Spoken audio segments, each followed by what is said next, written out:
But let me touch on the issue of sizing, because this is also a very important issue, and this has caused some doubts among the community. But I can assure you this is a very simple issue. Actually, I will show 3 different methods. This is probably the most sophisticated that you can do if you have access to a CT image analysis software that can provide you a correction for the aortic curvatures. Then it's actually the best to perform the sizing at the 2 levels that you need. One of them, if you look here to the right, is the zone 1, you could say, so between the brachiocephalic trunk and the left common carotid. And here you can see the red line. It's the same image, actually. It's the same data set. And you can see here 32 millimeters.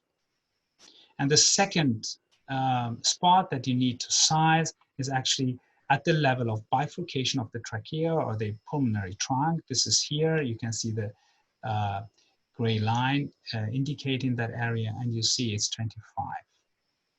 So taken together, in this patient, you would have 32 and 26 millimeters, and both are less than the number of 35 that I mentioned a couple of slides before. So in this case, you could use the smaller stent. It's the 40 millimeter stent.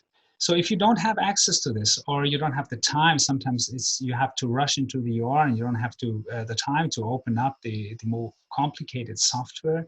So you can just go to the plain CT. Again, you use the coronary imaging, and here you can do the sizing. It's the same patient, same data set. You may still come to slightly different numbers, but that's not really relevant according to the choice of the device. Here, I have measured 32.5 for the proximal line and for the distal line, because it's not corrected for the curvature of the aorta.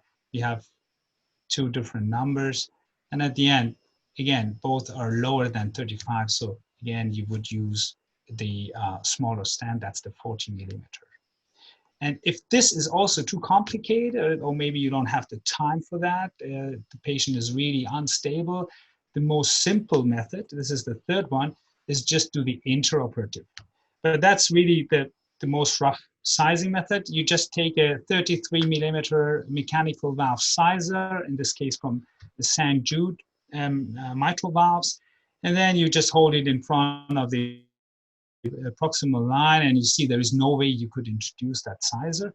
And then just to compare, this is a 25 millimeter sizer, and here, yes, if we would remove both lines, we could introduce that. So clearly, this patient would also need the smaller stent, that is the 40 millimeter stent. But keep in mind, this is really a rough estimate. It is definitely better to measure on the pressurized aorta based on the CT scan.